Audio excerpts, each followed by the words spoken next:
نباید خیانت کرد، در نعمت پروردگار جل جلاله نباید کوتاهی کرد، خصوصا در بابت عقیده فرزند، در بابت تربیه فرزند که امروز مشکلات یکی از مشکلات جامعه همین است.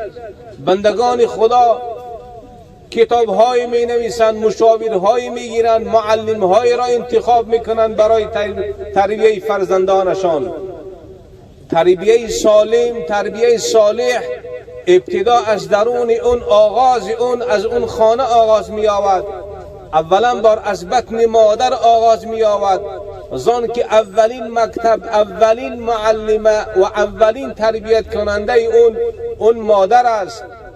الله سبحانه و تعالی درون مادر و رحم مادر را بسیار جای تربیتگاهی اولین قرار دادگی هست.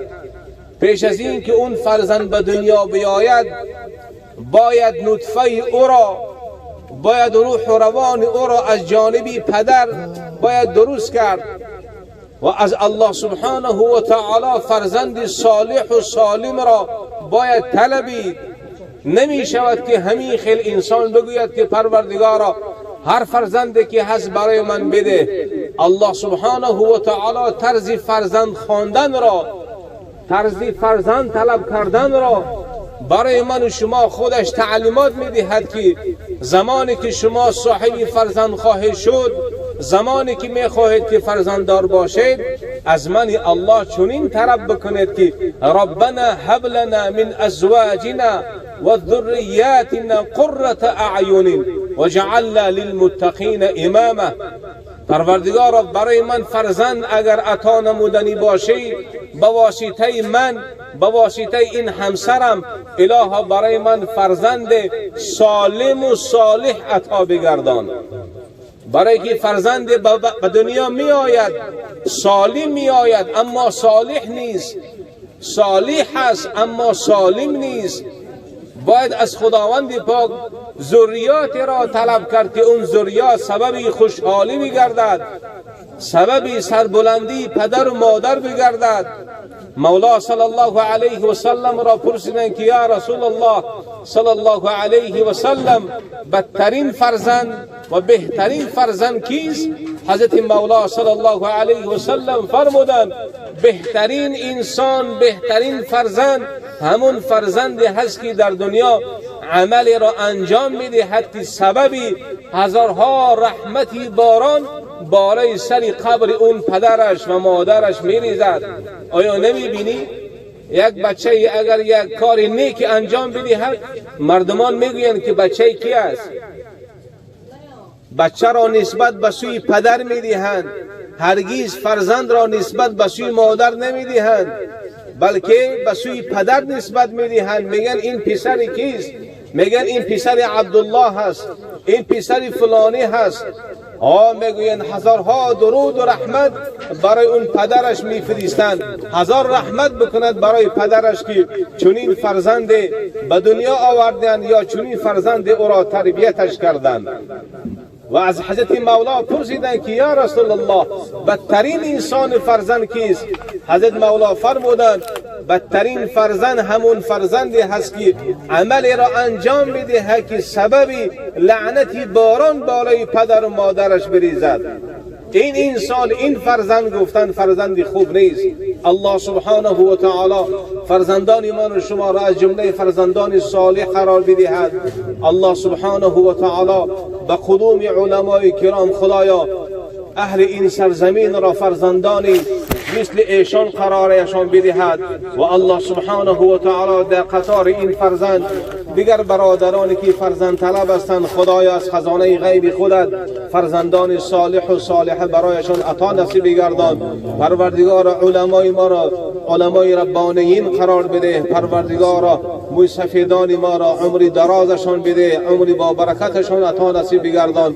پروردگار بازم قدوم این فرزند را برای این خاندان مبارک بگردان. پروردگار الله قرآن را در دستش گرفتن را نصیبش بدار. پروردگار پروردگارا به شرافت این محفل خوب فرزندان همه را به مکتب الرحمن و علم القرآن نصیب بدار. اللهم ربنا هب لنا من ازواجنا و ذریاتنا قرة اعین وجعلنا للمتقین اماما یا رب العالمین. اینجا بزرگان وجود دارند، مهمان عزیز ما هستند، خیلی خیلی عزیز ما هستند، قدردان ما هستند. اکی داملا عبدالرحیم تشریف آوردگی هستند. خدایا قدم ایشان را هم که از مبارک بگرداند. حالا از همه شما تقاضا داریم، التجا داریم که هر سخنانی که از اهل علم میبراید او را به دقت با ادب چنان باید با ادب گوش کرد که خداوند به سبب ادب من و شما نزد علمای کرام پروردگار فرزندان صالح و سالم و عالم مثل ایشان ها برای من و شما نصیب بدارد. الله جزای خیرتان بدهد. بسم الله.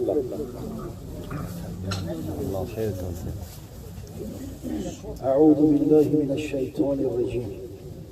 بسم الله الرحمن الرحيم.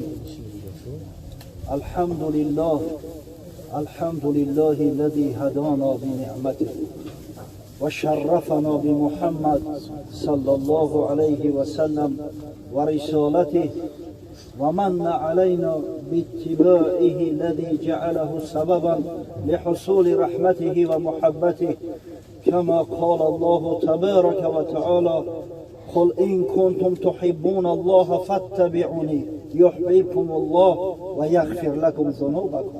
الآية. والصلاة والسلام على رسول الله صلى الله عليه وسلم وعلى آله وأصحابه. اما بعد، السلام علیکم و رحمت الله و برکاته.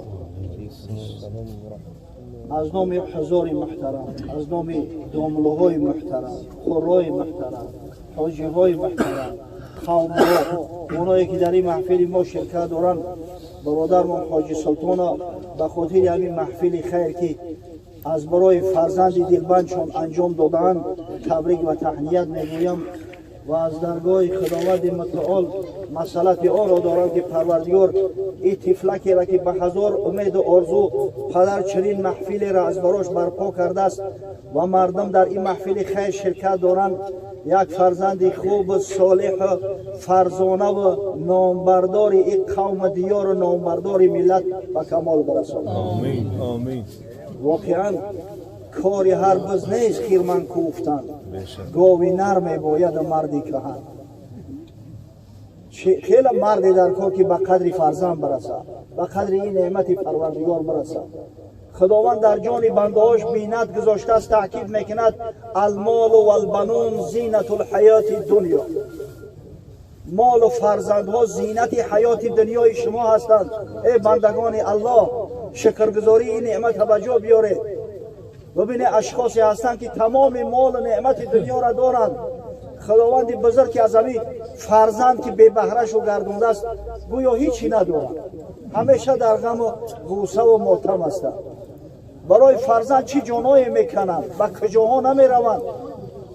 و برادرای را میدونیم که حتی به اسرائیل رفتن از برای توبه، شویتساریا رفتن، اما خدای بزرگ به هر کس فرزند نصیب نمیگردونه. این فرزند مال و متاع دنیا نیست که برای یک سوپرمارکت بخریش، پیش یک استاد کسش کنی. پس به قدر این نعمت پروردگار باید برسیم برادرای عزیز.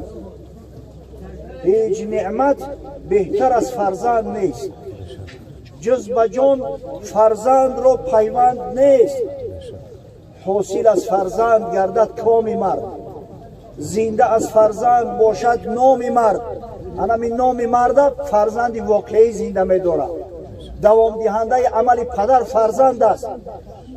خدا رحمت کنه ایشان علامه علیه الرحمه عالم فانی را بدرود گفتند رفتند، اما الحمدلله بعد شریعت که فرزند صالح و عالم و مولوی گذاشته است، انشاءالله نامش زنده است. قبل از او که به ایشان مولوی تحسین بگن، اول در حق پدرش دعا میکنن که خدا رحمت و مغفرت کنه و ایشان و همین نسل باقی گذاشتگی. چشمی تو تا زنده روشن بدوست، خاکی تو چون مرده گلشن بدوست. تا وقت زنده هستی اگر فرزند خدمتگار باشه، فرزند صادق باشه، فرزند متقی باشه، والله پدر هر وقت همون فرزند نظر میکنه قبط گوشت میگیره. بعد شریخت فرزند مؤمن و مسلمان که باقی گذاشتی قبر تو به یک گلستان مبدل میشه.